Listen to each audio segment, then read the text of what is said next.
साधक हो. श्री अमृत मंथनेश्वर कल्किदत्त मंदिर, शिरूर, घोडनदी, जिल्हा पुणे, महाराष्ट्र येथील पंडित चतुर्वेद सायंटिस्ट श्री वत्सवक्षा भगवंत परमहंस परिव्राजकाचार्य श्री काशी विश्वेश्वरानंद सरस्वती महाराज उर्फ कर्डिले यादवराजे यांच्या अमृतवाणीत श्री लिंग महापुराण अर्थात श्री रामलिंग महापुराण कथा रोज सायंकाळी 8 ते 8:30 या वेळेत अवश्य लाभ घेणे. ओम वक्रतुंड महाकाय सूर्यकोटि समप्रभ निर्विघ्नं कुरु मे देव सर्वकार्येषु सर्वदा. ओम गुरु ब्रह्मा गुरु विष्णु गुरु देवो महेश्वरा गुरु साक्षात् परं ब्रह्म तस्मै श्री गुरवे नमः. ओम सहस्रीषा पुरुषा सहस्राक्षा सहस्रपाद समूर्ध दशांगुलम्. ओम द्राम ओम सहस्रीषा विद्महे कृतज्ञता धीमहि तन्नो ब्रह्म प्रचोदयात्. ओम महालक्ष्मी विद्महे विष्णुपत्नी धीमहि तन्नो लक्ष्मी प्रचोदयात्. ओम पांडुरंगा विद्महे वासुदेवा धीमहि तन्नो विष्णुः प्रचोदयात्. रुक्मिणीदेवी विद्महे महालक्ष्मी धीमहि तन्नो लक्ष्मी प्रचोदयात्.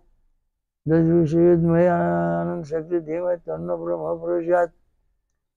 ओम शांताकारं भुजगशयनं पद्मनाभं सुरेशं ओम विश्वाधारं गगनसदृशं मेघवर्णं शुभांगनं ओम लक्ष्मीकान्तं कमलनयनं योगध्यानगम्यं वन्दे विष्णु भवभयहारं सर्वलोकैकनाथं. ओम शांत शांत शांत. ओम दत्त दत्त राम राम ओम दत्त दत्त राम राम. ओम शिव शिव श्याम श्याम ओम शिव शिव श्याम श्याम. आज आपण भगवान कृष्ण म्हणाले मी सामवेदासनी. सामवेदास भगवान कृष्णाने असं काय ज्ञान सांगितलं, कशा प्रकारे सांगितलं आणि काय करायला पाहिजे, याच्याकरता काय महत्व आहे ते पण पाहू. या ठिकाणी आता आज आपण पाहणार आहोत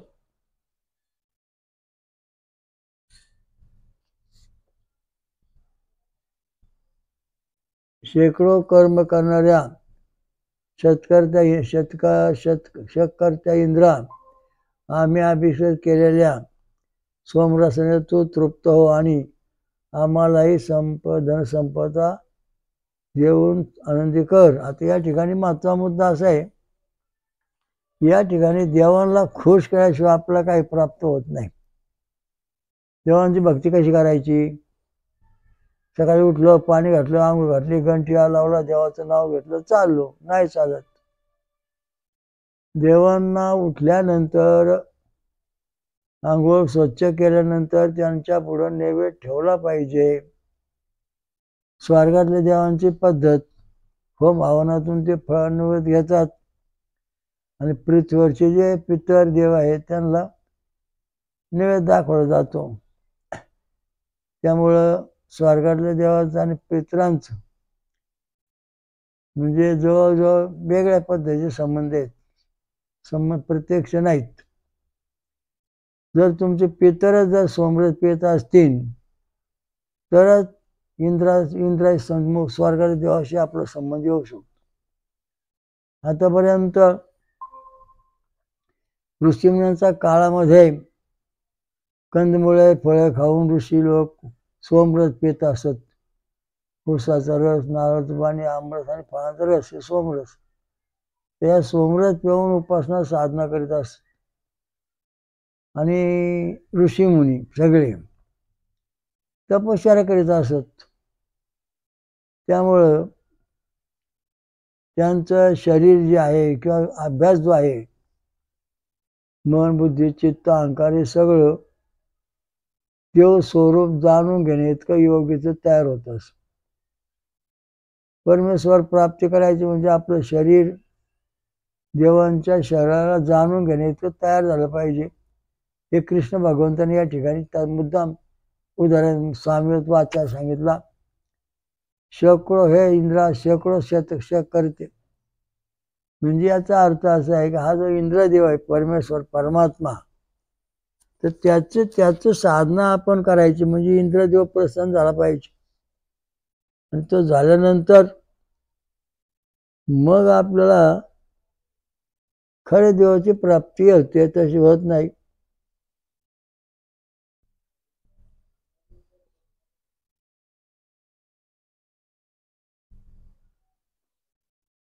तर आता देव आहेत हे सगळे प्रसन्न करून घ्यायचे. मग आता आपलं प्रत्येक देवांच्या पद्धती वेगळ्या.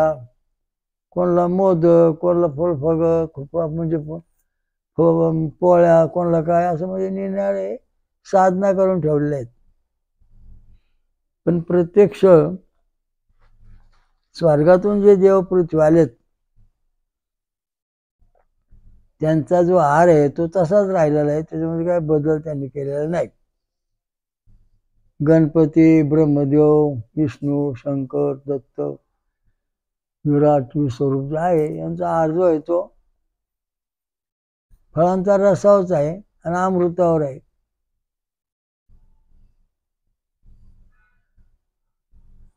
अमृतावर आहे आणि त्या अमृत असल्यानंतर मग त्यांचं जीवन सुरक्षित राहतं.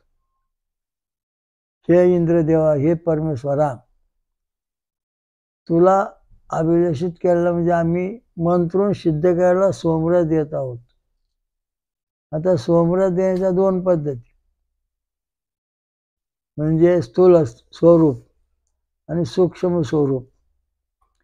ज्यावेळा हा सोमरस आपण यज्ञ सोडतो तेव्हा त्याचं पुन्हा त्याचं पाणी म्हणजे त्याचं वाफ होते. आणि वाफ झाल्यानंतर प्रकाशमय सोमरस रूपात प्रकाशात होतं, प्रकाश रूपांतर वायूत होतं. आणि तो वायू किंवा प्रकाश जो स्वर्गात देव जे इंद्र आदी सगळे ते घेतात. मग शरीरात जेव्हा तेव्हा पाण्याची वाफ घेऊन पुढं हवा गेल्या, यज्ञाची हवा गेल्यानंतर पुढं काय होतं, त्या वायूचं रूपांतर प्रकाशामध्ये होतं. आणि त्या प्रकाशात झाल्यानंतर त्याचं रूपांतर पाण्यामध्ये जल तत्वात म्हणजे अमृत तत्वात होत. आणि मग ते अमृत देवाला मिळतं. मग या यज्ञापाशी आपण बसलो, आपला फायदा होईल का? आपला फायद्याकरता इथं काय आहे हा महत्वाचा मुद्दा आहे. स्वर्गातले देव प्रसन्न केल्याशिवाय आपली प्रगती होत नाही. कारण पृथ्वीवरचे जे देव आहेत त्यांच्या ज्या ताकदी आहेत त्या ठराविक मर्यादित आहेत. 10,000 लोकांना, 1,00,000 लोकांना, 2,00,000 लोकांना,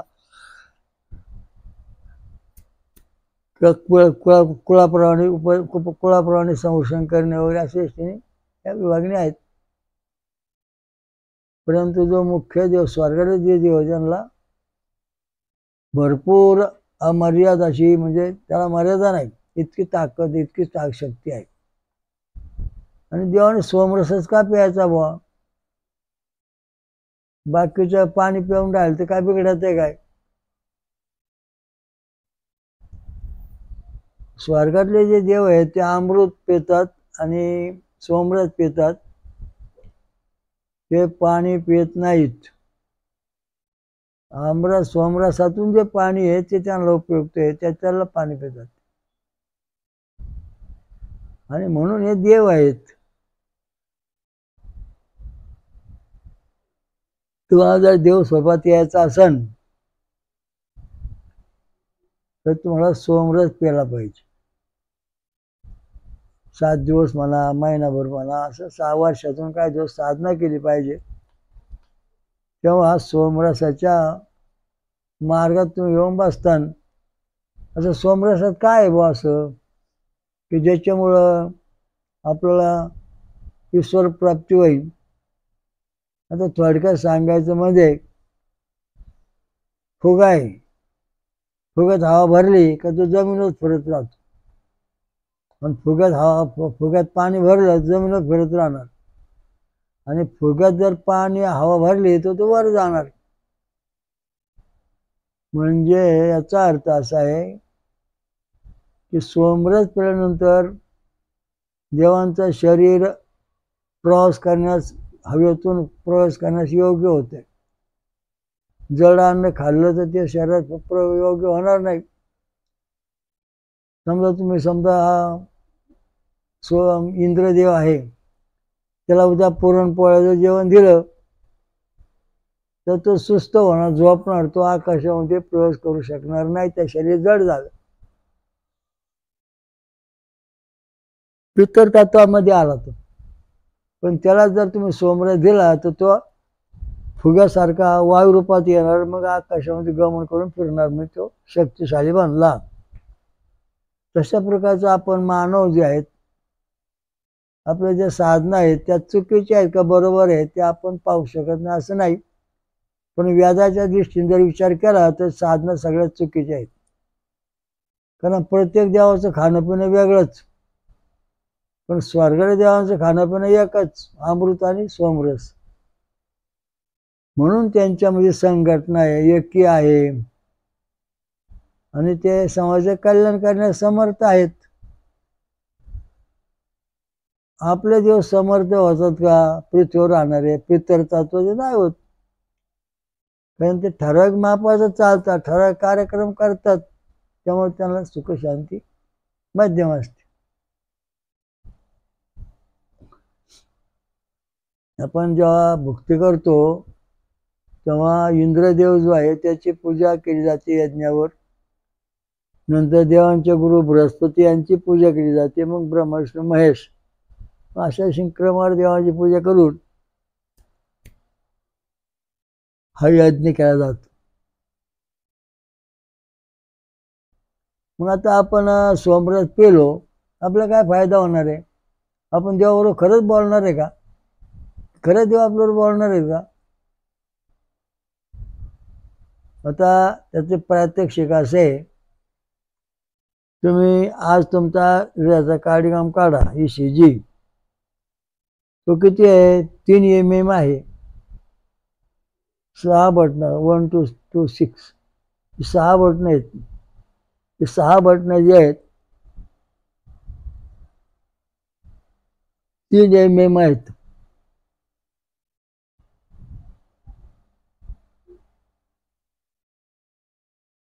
म्हणजे आपल्याला 30% फक्त स्वर्गाचा रस्ता माहिती होतो, पुढे होत नाही. जेव्हा 6 ते 10 mm येईल कार्डिओग्राम सगळे, तेव्हा आपल्याला स्वर्गाचा मार्ग सापडून स्वर्गात जाता येईल, स्वर्गाचं जीवनपणे स्वर्गाचं ज्ञान होईल. तसं होत नाही. हृदय आणि मेंदू या दोघांच्या संवेदना एकमेकांना जोडलेले आहेत अदृश्य रूपाने. मेंदूवर झालेलं ज्ञान गोष्टी नंबर 1 मध्ये गणपती असे काही आता ज्ञान होतं. तर तो परमेश्वर प्राप्ती करण्याकरता आपल्याला सोमरस प्यायला पाहिजे. आणि ते आपण नेमकं तेच करीत नाही, केलं नाही जगाने अजूनपर्यंत. त्यामुळे आपल्याला सतत हालापेष्टा, दुःख, कष्ट याच्यावरून जीवन जगावं लागलेलं आहे. आणि हे सगळं जीवन अतिशय अवघड आहे. त्यामुळं आपल्याला जे देव प्रसन्न होतात ते आपल्या मर्यादापुरते प्रसन्न होतात. डोकं दुखलं झालं, त्या देवाचं अंगावर लावलं तेवढा तो गुण आला. पाय दुखला, त्या देवाचं अंगावर गुण आला. पण ज्या एक नुसतं परमेश्वर प्राप्ती करायची म्हणजे हे सगळे देव खालच्या दर्जाचे. वरण भात आमटी खाणारे शाकाहारी, पण फलाहारी जे आहेत, सोमरस पिणारे जे देव आहेत, त्यांची कृपा आपल्याला व्हायला पाहिजे. तेव्हा आपण जगामध्ये सुख शांती मिळू शकतो किंवा स्वर्गात जाऊ शकतो. तर जाता येत नाही. आणि अमृत प्यायचं.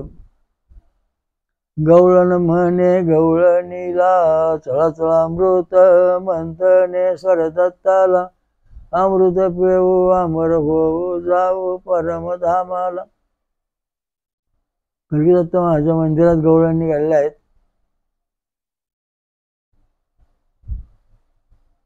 गवळण म्हणे गवळणीला, चळा अमृत मंथने स्वर दत्ताला, अमृत प्यायचं आहे इथं जाऊन, आणि अमृत प्यायल्यानंतर अमर व्हायचं, हा पहिला महत्त्वाचा मुद्दा आहे. आणि अमर झाल्यानंतर मग परमधामला जायचं, परम स्वर्गात जाता येत नाही, ते महत्त्वाचा मुद्दा ओळख आहे. परमेश्वर प्राप्ती करण्याकरता अमृत प्राप्त झाली पाहिजे, सोमरस आपण अभ्यास केला पाहिजे. म्हणजे मानवाला सुद्धा देव स्वरूपासारखं स्वरूप स्वर्गात जाता येईल का नाही, येईल. स्वर्गापर्यंत त्याला प्रगती होईल, परमधामात जाता येईल, पण त्याला आधी पृथ्वीवर अमर व्हायला पाहिजे. आणि अमर झाल्यानंतर ही गोष्ट त्याला खर्च टाकणार नाही, वर जाते. मग आता हे जे आपले व्होल्टेज आहेत, मग आपण ईश्वर प्राप्ती करू शकू का? मग ते रात्री आपण पाहिले, आता पुढे आपण व्होल्टेज पाहणार आहोत. आपले व्होल्टेज नंबर 1, 2, 3, 4, 5 आणि 6 मी 6, हे 6 व्होल्टेज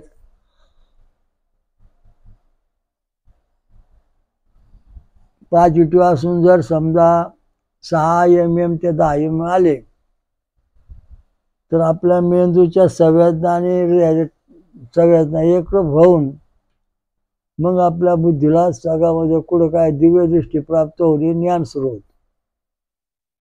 जसं सूर्य झळकल्यानंतर आपल्याला सगळं दिसतं, तसं आपण स्वमरस केल्यानंतर आपल्याला जो परमात्मा आहे तो प्रकाशमान होतो.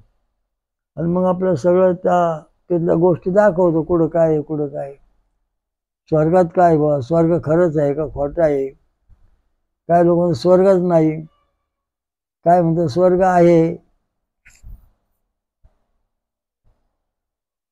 स्वर्ग आहे, कारण हिंदू धर्माचे ग्रंथ लिहिले ते सगळ्या गोष्टी सत्य आहेत. काही काही गोष्टी जरा थोड्याशा वेगळ्या आहेत, तर वाद करायची गरज नाही. पुढे सांगतो की सोमरस केल्यानंतर आणि त्या स्वर्गात जाण्याकरता आपले व्होल्टेज 6 mm ते 10 mm आले की आपल्याला स्वर्गाचा दरवाजा उघडणार, आपण स्वर्गात जाणार. मग तिथपर्यंत माहिती मिळू शकतो जिवंतपणे पृथ्वीवर बसून. रामप्रभूला व श्रीकृष्णाने सांगितलं गुरुने त्यांच्या, काय तुम्ही जिवंतपणेच योगा अभ्यास करायचा आणि सगळ्या जगात कुठं सत्य, वैकुंठ, स्वर्ग कुठे पाहायचे, निजधाम कुठे ते पाहायचं. कारण शरीर सोडल्यानंतर जीवात्म्याला तिथपर्यंत जाता येत नाही. म्हणून जिवंतपणेच आपला जीवात्मा जो आहे त्याने सगळं पाहून घ्यायचं. मग आपल्याला तिथे स्थिर व्हायचं, राहायचं, स्थिर व्हायचं.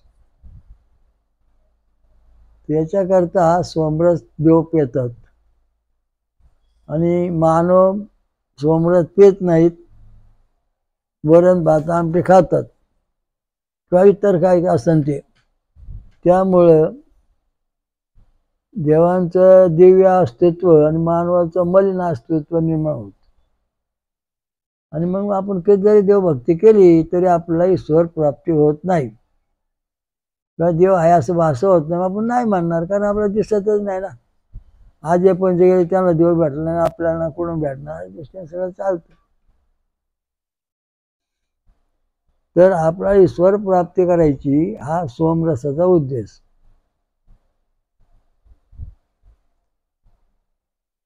आता होमात सोडलेले जे घटक द्रव्य आहे ते नष्ट होत नाही, तसं तसं राहत. कुठली वस्तू नष्ट होत नाही.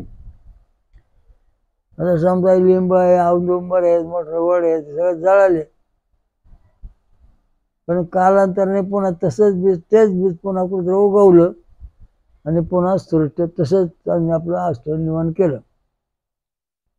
हा सनातन धर्माचा विशेषता आहे की जसं तसं कायम राहतं, ते नष्ट होत.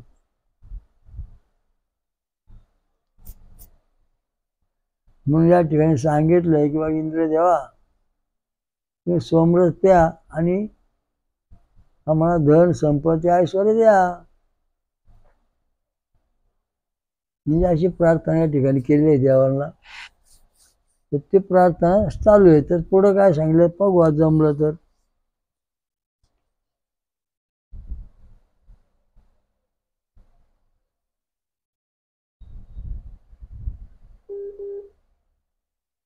हे गायींना तुम्ही यज्ञस्थळी या कार्यासाठी तुम्ही दूधरूपी अन्न देणाऱ्या मला आहात.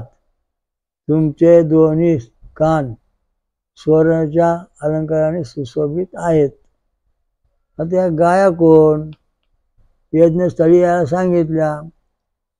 ह्या गाया ज्या आहेत पूर्वीच्या, म्हणजे आता गिरीगाई सोनं देते, सोनं, तसे त्या गायी पूर्वी सोनं देणाऱ्या गाय होत्या. ते यज्ञस्थळी आणायच्या, दूध द्यायचं त्यांनी, आणि मग त्या दुधातून गोमूत्रातून सोनं मिळवायचं.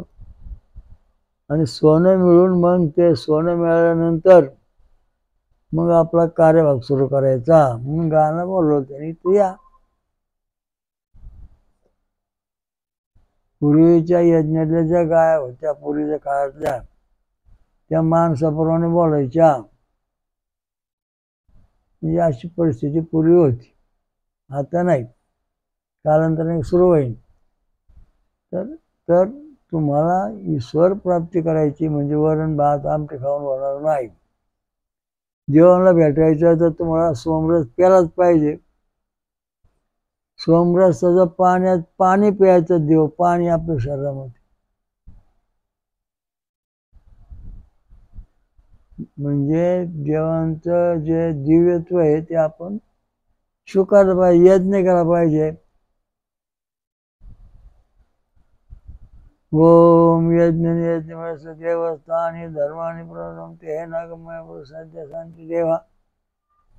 यज्ञ करते जे होते ते स्वर्गात जाऊन पोहोचले. मग स्वर्गात जाण्याकरता हा जो सोमरस आहे तो आपल्याला कसं मदत करतो, त्याचं आपण आता प्रात्यक्षिक पाहणार आहोत. आता यज्ञ आपण बांधला, यज्ञ सुरू केला, त्याच्यानंतर त्या यज्ञामध्ये सोमरस सोडायला सुरुवात केली. तर यज्ञ नारायण जो आहे त्याला 7 जिभा, 2 डोकी आणि 7 जिभा. मग सोमरस सोडल्यानंतर सोमरसाचं प्रकाशाचं रूपांतर झालं, प्रकाश रूपांतर वायूच झालं, आणि तो वायू वहन करायचा आहे, पुढे न्यायचा आहे देवलोकापर्यंत. मग जी यज्ञ नारायण आहे, गायत्री आहे, यज्ञ नारायण आहे, त्याला 7 जिभा आहेत. पहिल्या जिभेतून जिभेचे तत्व आहे, त्या तत्वामार्फत त्यांनी ते वायू तिथला घेऊन जगात भरला. तो एक तोळा ये बी तो म्हणजे गणेश लोकात भरला. मग दुसऱ्या जिभेने ब्रह्मदेव लोकामध्ये सोमरस दिला, 3ऱ्या जिभेने विष्णू लोकात दिला, 4थ्या जिभेने शिवलोकात दिला, 5व्याने इंद्रलोकात दिला, 6व्याने दत्त लोकात, 7व्या जिभेने विराट लोकामध्ये सोमरस दिलेला आहे. देवलोकांना पोहोचला गेला, आणि सगळ्या देवांना पोहोचला गेल्यानंतर मग ते सगळे देव यज्ञकर्ता जो आहे त्याला प्रसन्न होतात, त्याच्या अडचणी सोडवतात. हा महत्त्वाचा मुद्दा आहे. तर हा जो सोमरस आहे तो आपण प्राशन केला पाहिजे. तो आपला सुख शांती समाधान देवदेवता प्रसन्न होतात, तसे होणार नाही.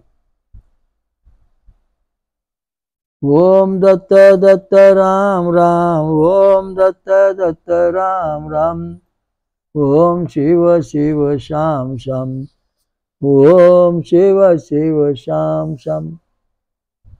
आता या ठिकाणी हा इंद्रदेव आहे. हा इंद्र देवांचा राजा.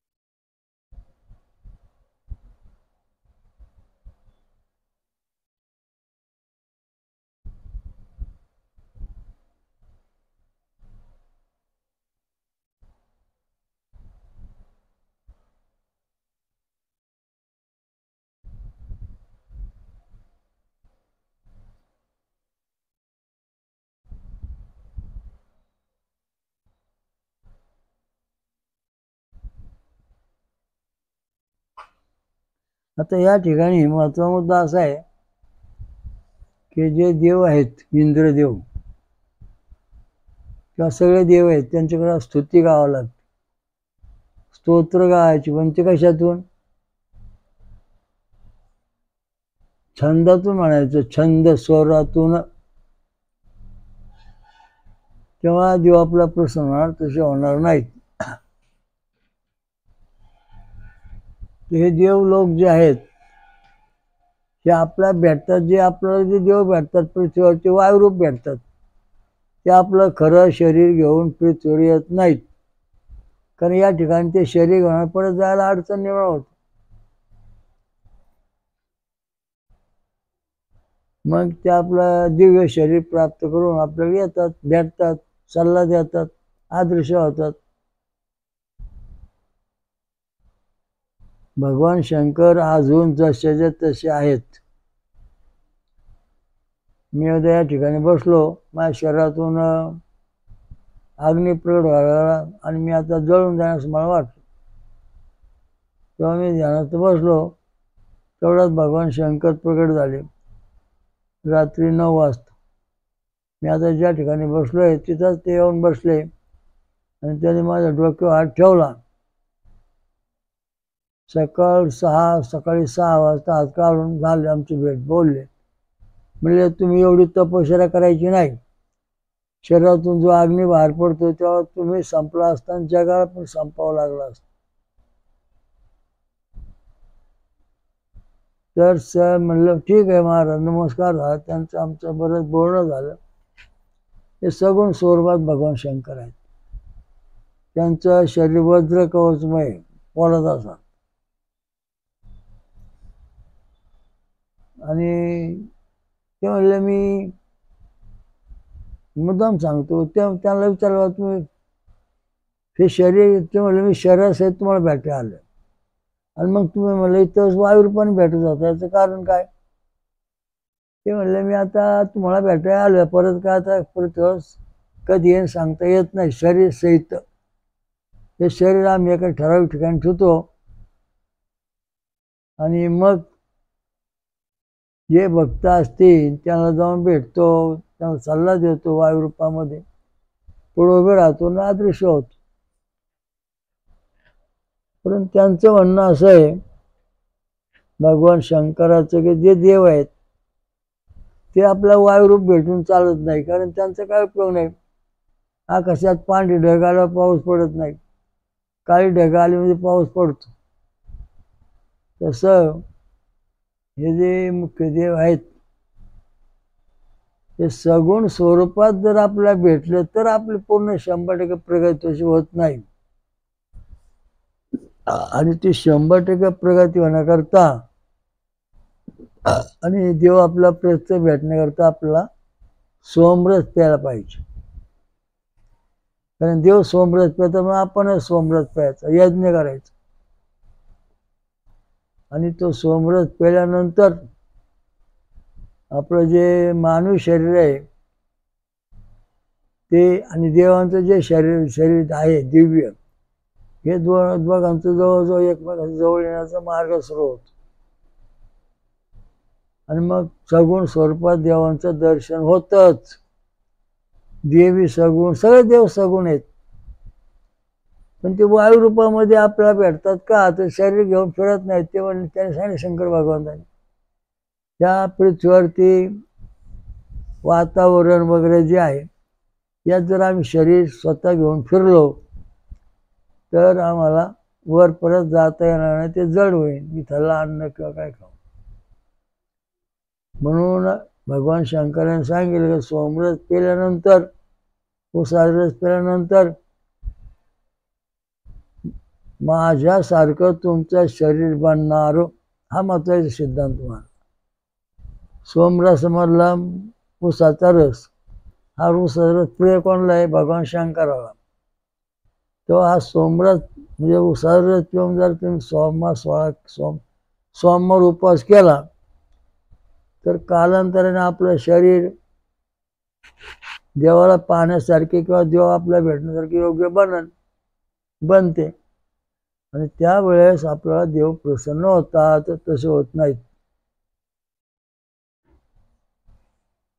हे कृष्ण भगवंताने मानवी जीवनाला काय करायला पाहिजे देवाकरता ते सामवेदात सांगितले. फळांचा रस प्यायचा, सोमरस प्यायचा आणि भक्ती करायची, बस. तुमचं शरीर देवाचं शरीर जेव्हा सारख्या स्वरूपात येईल तेव्हा तुम्हाला देव भेटणार, तसं भेटू शकत नाही. मग आता होत नाही असं, मग आपल्या देवाच्या आकृत्या ज्यांनी पाहिल्या देव भेटलेले ज्यांना, त्यांनी त्यांचे फोटो काढले. मग आता आपण जे सगळे त्यांचे फोटो पाहतो, दगड कोरलेले, कुठं निम्या ठिकाणी खडका कोरलेले, असे फोटो चित्र तयार केलेले त्यांनी. तर या परिस्थितीमध्ये देवाला भेटायचं शास्त्र असेल. वरण भात आमटी खाऊन तुम्हाला पितर भेटणार, देव भेटणार नाहीत. नंतर अमंगळ खाऊन तुम्हाला भूत खेत जादूटोणा करणीच्या चेहरे गोटे भेटतील, देव भेटणार नाहीत. जेव्हा फळांचा रस म्हणजे सोमरस तुम्ही पितान आणि तुमच्या शरीर देवांच्या योग्यतेचं बनन, तेव्हा देव तुम्हाला पृथ्वी सगुण रूपात भेट देतात किंवा देऊ शकतात.